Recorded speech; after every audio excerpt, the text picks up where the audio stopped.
estás, Víctor? Muy buenas noches y bienvenido a Comité de Domingo. Hola Alejandra, buenas noches, gracias por la invitación y como siempre un gusto conversar contigo. ¿Cómo han sido los últimos días? Día, bueno, durante la semana se conoció ya el miércoles la decisión de un juez de los Estados Unidos de negar el que iba a ser, en ese momento pensábamos que era el último, pero que iba a ser el penúltimo intento de la defensa de Alejandro Toledo por evitar la extradición. Cuéntanos un poco cómo empezó esta semana y si crees que las cosas han ido un poco más rápido de lo esperado ya con la llegada de Toledo hoy a Perú. Sí, Alejandra, como bien lo decías, en lo que respecta al menos el caso de Toledo, la semana empieza el miércoles cuando una sala de apelaciones en California le niega este pedido, este último pedido que él había presentado para tratar de extender su estadía en Estados Unidos. Es decir, Toledo simplemente estaba tratando de dilatar lo inevitable, porque ya tanto la justicia estadounidense, me parece como 7 jueces en distintas instancias, y el gobierno estadounidense ya habían autorizado su extradición al Perú, tanto por motivos judiciales como por, digamos, por la ruta judicial como por la ruta política.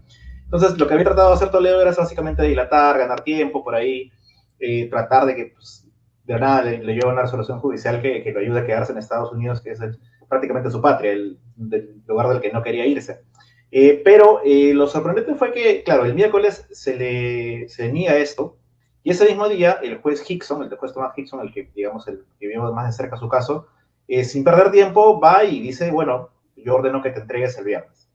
Ese día, en la audiencia en Estados Unidos, en la que el juez le ordena esto, su defensa dice, bueno, ya no vamos a presentar ninguna otra recurso judicial en esta corte para tratar, para que evitar la extradición, ¿no? Entonces todo el mundo entiende eso como que, bueno, Toledo se rindió finalmente, va a venir al Perú. Sin embargo, el día siguiente, como tú mencionabas, presenta su último recurso. Lo curioso es que lo presenta no en California, sino en Columbia, en Washington. Entonces, ese mismo día nada más, en ese último intento, horas después, la jueza de Washington le responde claramente a Toledo de que no, esto no va, y que además advierte que era una actitud ciertamente desleal de él de tener un caso en California y llevarlo a Colombia. Esto es un poco como lo que pasaba antes, Alejandra, no sé si recuerdas que cuando en casos en los que estaban metidos los políticos peruanos, Claro. un caso en Lima, de pronto apareció un habeas corpus en Ancash, o un habeas corpus en Sullana, un habeas Que corpus en salía Tacna, sospechosamente para rápido, parecer ¿no? todo. Ajá. Entonces, Toledo estaba queriendo llevar ese modelo bastante peruano a la justicia estadounidense. La respuesta de la jueza fue contundente de, bueno, esto no se puede hacer acá. Y yo creo, y conversando también con algunas fuentes me decían esto, que eso tuvo que ver también en la decisión posterior de Estados Unidos de entregarlo rápidamente al Perú. ¿Por qué? Porque él se entrega el viernes, como sabemos, y lo que se esperaba, lo que se preveía era de que una comitiva peruana, de policías peruanos, de representantes de la Fiscalía, de la Procuraduría, del caso de Lavallato, iban a viajar a Estados Unidos una fuerte comitiva para traerlo hasta acá. Eso pudo haber tomado unos días más, quizás hasta 2 semanas. Pero Estados Unidos dijo no, ya lo tenemos en nuestra custodia el jueves, y al día siguiente nada más compraron un pasaje que es un pasaje con escalas y lo decidieron traer a Lima. Y lo traen los mismos policías estadounidenses, los alguaciles, los marshals de Estados Unidos, lo cual es muy poco común, porque cuando hay una extradición, como te decía, los marshals simplemente lo llevan al aeropuerto, se le entregan a la comitiva del país que requiere el extraditable y lo traen ellos en el avión. Pero esta vez han sido los propios marshals que han venido a Lima, que los hemos visto hoy día en las fotos, eran dos barbones, que incluso Han ido a comer también hoy día, lo veíamos. Sí, ahora, bueno, si han venido a Lima de forma tan abrupta, pues tienen que aprovechar para comer algo rico, ¿no? Así que eso también ha influido en que Alejandro Toledo ha llegado tan rápido, ¿no? Lo detienen el viernes, el sábado sube y el domingo por la mañana ya está en territorio peruano. Porque su propio abogado, el doctor Su, había dicho que podían ser unos 3 o 4 días por lo menos para que Toledo regresara al Perú, pero como tú bien dices, ha sido una vía expeditiva. Estados Unidos ha dicho, yo no quiero esta papa caliente en mi mano, te envío a Toledo al Perú y que ya ellos lidien con él por allá. Hemos visto fotos desde el aeropuerto en California, la escala, la llegada a Perú con Toledo en una silla de ruedas, digamos, tratando de mostrar que no está en la mejor condición de salud. Un poco estamos acostumbrados a esta actitud cuando vemos a personajes políticos de mucho poder enfrentar a la justicia, ¿no? ¿Cómo un poco ¿cómo has leído y cómo ves las reacciones a esta imagen de Alejandro Toledo? ¿Ha llegado a convencer a alguien o crees que esto ayude a lo que, como bien nos dicen en los comentarios, que su única salida ahorita, única esperanza es negociar una prisión domiciliaria?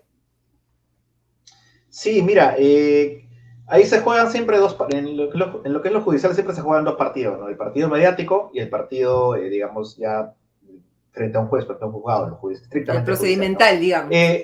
El procedimental, exacto. Ahora, en ambos casos parece ser la estrategia de Toledo apuntar a mostrarse como una persona enferma, y bueno, le he dicho que está sometido a un tratamiento de cáncer, para tratar de justamente obtener un arresto domiciliario, ¿no? Que sería la medida, digamos, una medida preferible a estar internado en el penal, una medida que en su momento tuvo, por ejemplo, Pedro Pablo Kuczynski, por otros motivos, ¿no?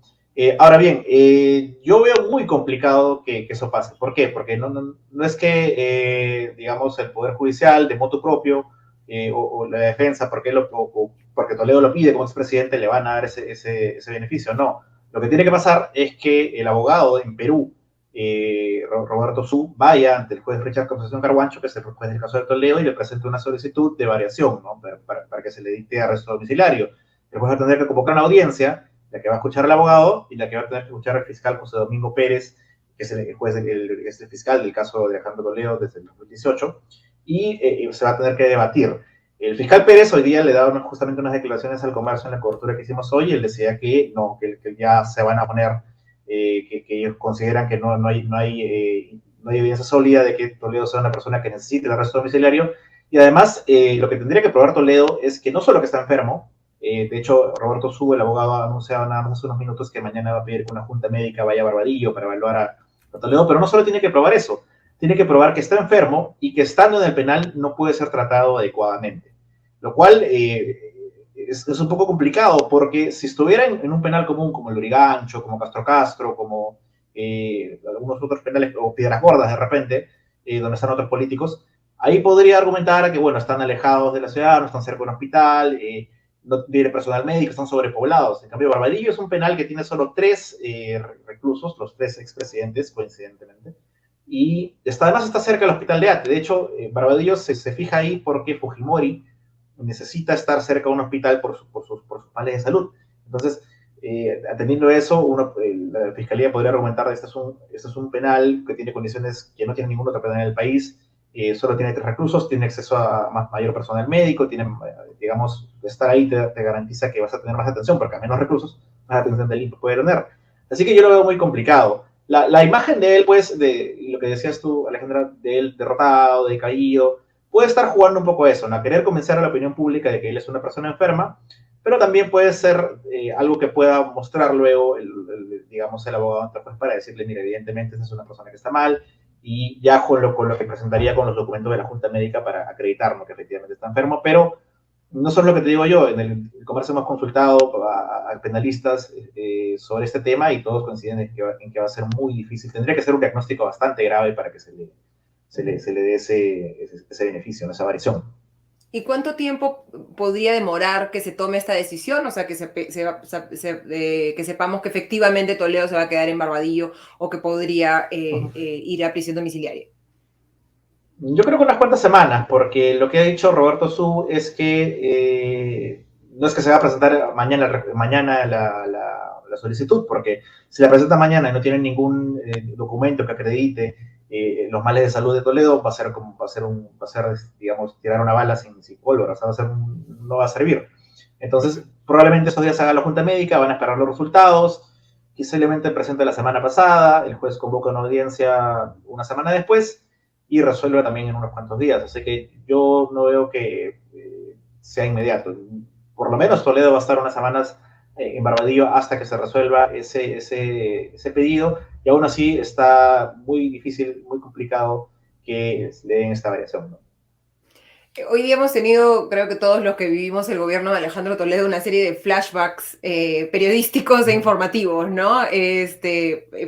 Para empezar el viernes, la hora Cabana, ¿no? Llegó más de 45 minutos tarde a entregarse a la justicia, ¿no? Que tenía Sí. la hora máxima a las 9, y hemos visto también resurgir del anonimato y del olvido a personajes sobre los cuales no habíamos pensado hace mucho tiempo. Cuéntanos un poco cómo has visto tú esto con la presencia, por ejemplo, de David Weissman hoy peleándose a los puños con un exministro del gobierno de Toledo. ¿Y qué tanto flashback crees que vamos a empezar a ver? ¿Existe la posibilidad de que Toledo pueda, por ejemplo, buscar algún acuerdo con la justicia revelando información sobre corrupción durante su gobierno y arrastrando con él algunos más exfuncionarios? ¿Quiénes creen que están ahorita nerviosos con la llegada de Toledo al país? Bueno, en primer lugar, claro, ya en los días previos a la extradición, cuando el caso Toledo había comenzado a tomar, digamos, fuerza, que fue desde marzo cuando Estados Unidos a nivel de gobierno aprueba la extradición, y era cuestión de semanas en tenerlo acá.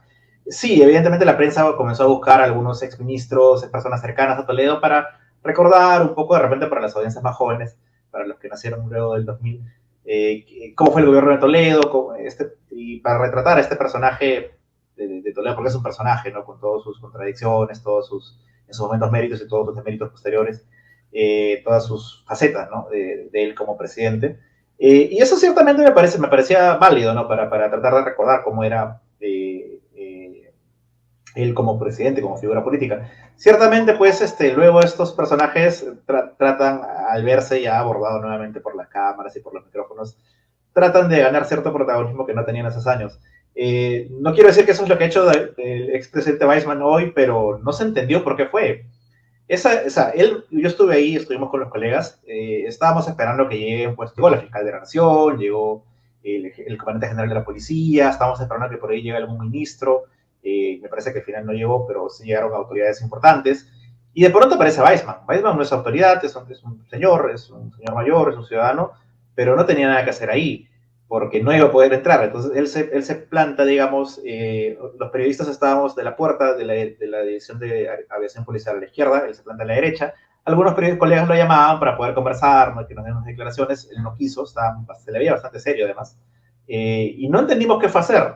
Y de pronto, inesperadamente, llega una portátil de simpatizantes de Perú Posible, un partido que está extinto hace años, pero se encontraron a unos 20 simpatizantes de Perú Libre, y entre ellos estaba Carlos Almerí. Carlos Almerí es un exministro de Trabajo del gobierno de Toledo, que luego fue congresista por Podemos Perú en el Congreso del 2020-2021.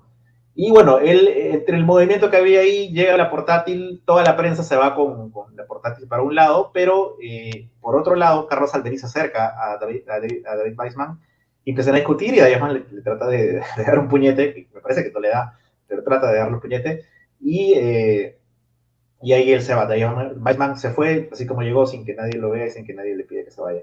Lo cual creo que retrata un poco, pues, como el devenir de lo que fue el gobierno de Toledo, ¿no? O sea, fue un gobierno que fue muy popular en su momento, pero que acabó con bastantes peleas internas, ¿no? Bastante división. Yo no sé si vayamos a volver a verlos ellos dos como personajes políticos luego de esto, pero sí, ha sido una suerte de flashback de cómo fueron esos años. También apareció Doris Sánchez, una exministra, para apoyarlo. Apareció el hermano de Toledo, Pedro Toledo, al que no se le veía hace mucho tiempo, al punto que nos estuvo ahí como una hora hasta que alguien lo reconoció por ahí y toda la prensa lo abordó. Así que vamos seguramente a ver algunos personajes más que surjan, exministros, excongresistas. Ahora, con lo otro que me decías de qué podría contar Toledo, ahí se llama una suerte de mito. Yo no sé qué tanto realmente puede aportar. ¿Por qué? Porque, para empezar, Toledo era un pez gordo.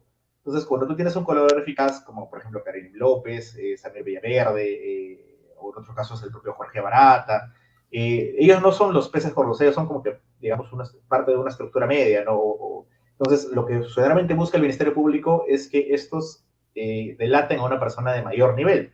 Entonces, ¿a quién podría delatar Toledo de mayor nivel si es que pudiera hacerlo? A un ministro, muy difícil que le quiten. De repente se delata a otro presidente. Entonces, ahí todas las miradas se tornan sobre PPK, cuyo caso todavía no está no sé, por cuyo caso todavía no se ha presentado una acusación, está investigado hace ya más de 3 años, todavía no se acusa.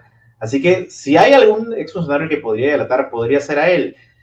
Porque además PPK tiene una investigación por la interoceánica que es distinta al caso de Toledo. La interoceánica, como es un caso complejo, tiene como 3 carpetas distintas. En una de esas está PPK. Entonces, de repente, por ahí podría haber, sin afán de especular, pero digamos, por lógica apunta hacia eso.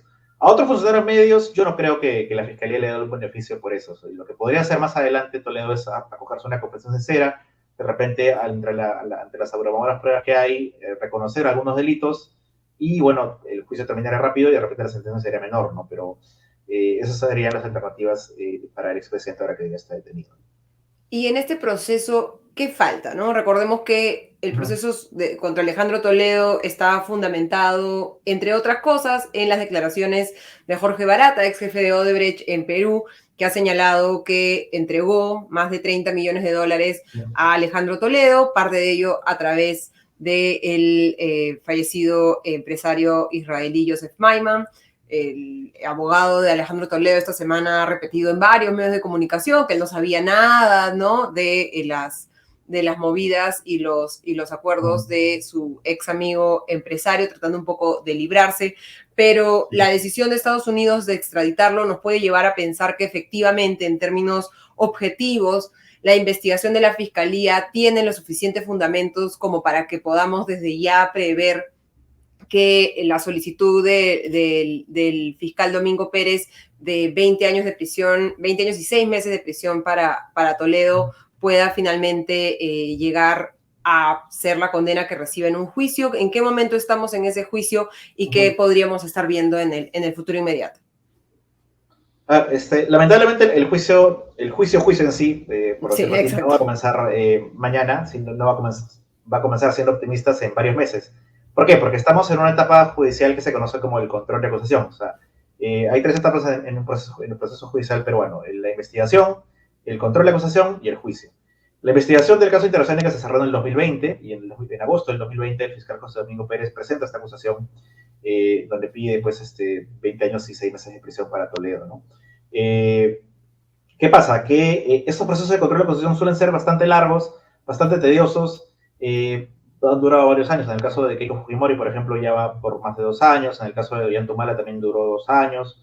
Así que normalmente son la etapa del proceso judicial en el que se arma una suerte de cuello de botella y en que se estancan un poco antes de llegar a juicio. Ahora, esto ha sido con Toledo fuera del país, y con el caso Toledo en sí medio un poco, no olvidado, pero no parte de la agenda, al menos del ojo público, digamos, más abierto, ¿no? Pero ¿qué pasa? Yo pienso que a veces, y esto es por experiencia propia, el Poder Judicial, mal que bien, cuando hay mayor atención de la ciudadanía sobre un tema, suele ser más rápido.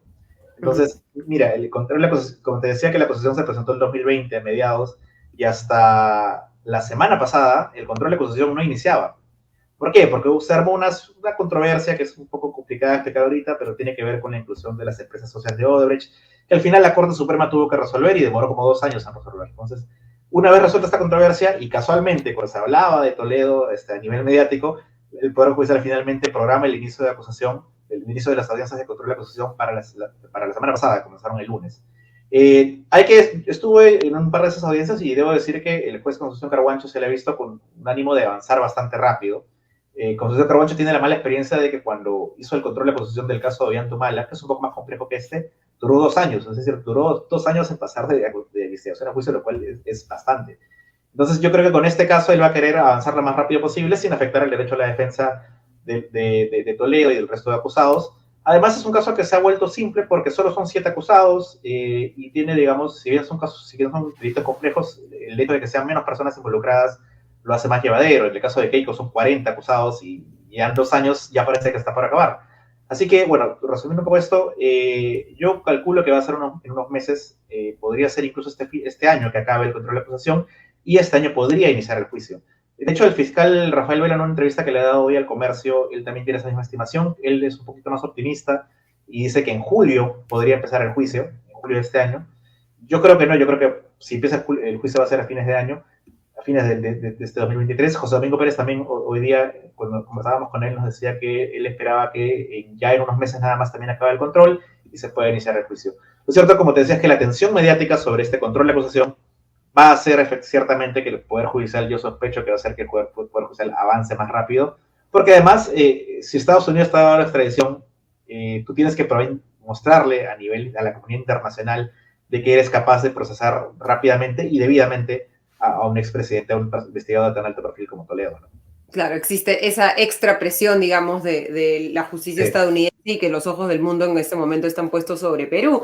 Y hablando un poco de atención mediática, para ir terminando hoy día, han habido reacciones bastante distintas respecto a la presencia de la fiscal de la Nación, Patricia Benavides, durante una reunión de rutina con el expresidente Alejandro Toledo, en el que se le leyeron sus derechos en la Dirección de Aviación Policial en el Callao. Un poco, ¿es esto usual, digamos, que el fiscal de la Nación en persona se presente a este proceso? ¿Cómo un poco lees la decisión de la fiscal de la Nación, Patricia Benavides, de, digamos, insertarse en la narrativa que hemos visto hoy día en esta historia de traslado de Toledo que empezó en el aeropuerto Jorge Chávez y termina en Barbadillo? Esa es una cuestión bien curiosa, porque, a ver, normalmente cuando un extraditado común y corriente no viene al Perú, no va el fiscal de la Nación o la fiscal de la Nación a recibirla. Entonces, el único caso con el que podríamos hacer una comparación es con el caso de la extradición de Alberto Fujimori, cuando otro expresidente es extraditado, en este caso de Chile, para ser juzgado en el Perú. El fiscal de la Nación o la fiscal de la Nación de esa época no fue a recibirlo, pero, digamos, lo que se ha explicado hoy del Ministerio Público es que la fiscal ha ido como la autoridad central de todo lo que es los procesos de extradición en el Perú. O sea, para que la gente lo entienda, la unidad de cooperación judicial, que es la que coordina con la justicia extranjera de los jueces y fiscales extranjeros de todo el mundo, por lo menos con los países con los que tenemos relaciones diplomáticas, está a cargo de la Fiscalía de la Nación. La Fiscalía de la Nación tiene una oficina adscrita a ella que se llama la Unidad de Cooperación Internacional y Extradiciones, que responde directamente a la Fiscal de la Nación. El fiscal jefe es el fiscal Alfredo Rebasa. Entonces, quienes han ido han sido ellos dos, la Fiscal de la Nación como, digamos, autoridad central de extradiciones y el fiscal Rebasa como el fiscal encargado. Justo es el que vemos en la foto, ¿no? con el fiscal Benavides. Entonces, por eso ha sido poco usual verlo, porque, digamos, normalmente iría un representante de la fiscalía de esta oficina, de repente el fiscal Rebasa, como autoridad central para verificar el proceso. Entonces, por ahí se entiende que puedan haber suspicacias de que, bueno, ha querido tener la fiscal protagonismo en un evento que se sabía que iba a estar toda la atención del país. Sin embargo, si uno se apega estrictamente a lo jurídico, hay una justificación en ese sentido para que esté, porque, digamos, ella es la autoridad que supervisa todo eso. Ahora bien, también hubo una incidencia o una controversia un poco también interesante. ¿Por qué? Porque hasta el día de ayer se tenía la información de que la audiencia, esta audiencia de control de identidad en la que se vio a José Domingo Pérez, que fue del centro de Lima, no iba a ser presencial, sí iba a ser solo virtual y se iba a realizar desde la misma sede policial en la que Toledo fue recibido, la misma sede ahí en el Callao. Entonces no iba a ser hacer el traslado y se iba a hacer el traslado directo en helicóptero de ese lugar a Barbadillo, no como lo que pasó hoy día, ¿no? ¿Y qué pasó? Que el juez del caso, el juez Concepción Carguancho, no estaba de turno el fin de semana y se convoca a una jueza de turno, la jueza Margarita Salcedo, la que vimos hoy día, y ella dice que no, la audiencia tiene que ser presencial, porque así lo dice la ley, porque, o sea, las audiencias virtuales solo son una excepción que se creó a partir de la pandemia y lo que manda la ley es que sean presenciales, que el acusado comparezca ante el juez en persona, ¿no? Lo cual a mí me parece lo más lógico. Así que en ese cambio, la fiscalía misma, la Oficina de Cooperación Internacional, le manda un oficio a la jueza pidiendo reconsiderar, diciendo no, tiene que hacerse virtual. Y si se hacía virtual, lo más probable era que en la audiencia, como representante del Ministerio Público, esté el fiscal Rebasa y posiblemente la fiscal Benavides, y no José Domingo Pérez. Entonces José Domingo Pérez manda también un documento oponiéndose a eso, diciendo, bueno, en realidad lo que corresponde no es que la Oficina de Cooperación Internacional represente al Ministerio Público, sino que el fiscal a cargo del caso, y el fiscal a cargo del caso es él. Y entonces, al final, la jueza decide a favor de José Domingo Pérez y dice, sí, efectivamente, el legitimado es él y tiene que ser presencial, y en la audiencia presencial tiene que estar José Domingo. Entonces, por eso, digamos, José Domingo Pérez, me parece que es natural, porque es el caso que él promovió, que él acusó, y era lo esperable que él esté en la audiencia de control de la acusación. Así que esa es un poco la explicación de por qué estuvo Patricia Benavides en el recibimiento y por qué José Domingo Pérez estuvo en la audiencia, al margen de lo que se dice en redes sociales, que sabemos a veces la gente trata de especular con ciertas cosas, pero bueno, esa es por lo menos la justificación para ambos casos, ambos temas está ahí. Y por ahí me sorprende que hay mucha gente que no sabía, que piensa que José Domingo Pérez está tratando de subir al carro de esto, Pero José Domingo Pérez del 2018 es el fiscal que investiga el caso, es el fiscal que acusó. Y hay gente que también ha dicho que Patricia Benavides ha querido subir al carro. Eso es un poquito más debatible, pero ciertamente tenía una justificación, por lo menos a nivel de funcionalidad para estar ahí. Ujú. Y ahora, ¿qué va a suceder con Elian Karp, ¿no? Porque un poco la especulación era si ella iba a venir al Perú con él, si finalmente se iba a quedar en Estados Unidos, o si iba a recuperar su pasaporte, como ya lo ha ordenado el juez Hickson, y aprovechar para salir de Estados Unidos a ir hacia un país en el que no haya, con el que no tengamos un acuerdo de extradición, como por ejemplo Israel. Hoy, domingo en la noche, ¿tenemos algún indicio adicional de qué podría pasar con Elian Carpo? Eso va a ser de lo que estemos atentos toda la próxima semana. Sí, mira, a ver, para contextualizarlo, Elian Carp no está incluida en el caso Interoceánica porque Toledo fue extraditado, pero sí está requerida, tiene una orden de prisión preventiva, de hecho, por el caso de Coteva. Y también por ese caso, en el 2020, el Perú envía a Estados Unidos un cuaderno de extradición que incluye a Toledo y a Elian. Es decir, a Toledo se le ampliaría la extradición para que pueda ser juzgado por Coteva y para Elian sería su primera extradición para que se le traiga al Perú. Sin embargo, esa extradición, como te decía, se presentó en el 2020 y han pasado 3 años y no ha tenido mayor avance. Está, digamos, enterrada en una oficina del Departamento de Justicia de Estados Unidos sin mayor avance. Entonces, lo que ya el fiscal, por ejemplo, Rafael Vela, que es el fiscal que acusó por el caso de Coteva, advertía desde hace semanas, era de que no había ninguna medida seguramente contra Elian Carp y que una vez que Toledo sea entregado al Perú, porque ya era inevitable por entonces, lo más probable era que ella se vaya a Bélgica, donde es su nacionalidad, y que es un país que no tiene extradición con el Perú, o sea, que no es traditos nacionales, o se vaya a Israel, porque ella tiene ascendencia judía, y también desde ahí no la ve más. Entonces, ahora, justamente el fiscal Vela, en una entrevista al comercio, confirma de que le han devuelto el pasaporte, le han vuelto unos $200,000 de la fianza, el encargo.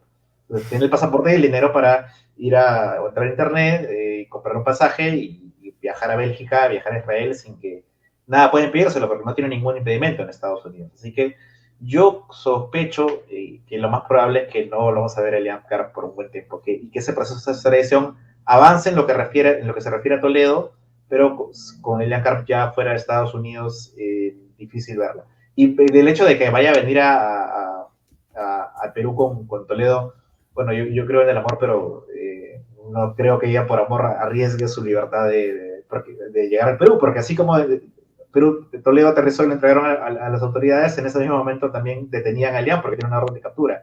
Así que quizás es un poco irónico, ¿no? Pero en el caso de Coteva, que los unió judicialmente porque tiene que ver con las casas que tenían ellos, incluso con la madre de Elian, va a terminar separándolos porque por el caso de Coteva, Elian no va a poder venir al Perú a visitar a su esposo, ¿no? Y bueno, y eso parece que se va a hacer el fin de la historia, por lo menos a nivel presencial entre ambos, ¿no? De repente no sé si podrán hacer alguna videollamada o algo así. Pero yo veo difícil que la veamos por acá a Elian Carp. Sí, es lo menos probable, pero nunca hay que decir nunca. Ya sabemos que acá en el Perú las noticias siempre nos sorprenden. Te quiero agradecer muchísimo, Víctor, por habernos acompañado esta noche y hacernos esa explicación clarísima respecto a en qué momento estamos en el proceso de Alejandro Toledo y qué podemos esperar en los siguientes meses. Muchísimas gracias, Víctor. Hasta la próxima.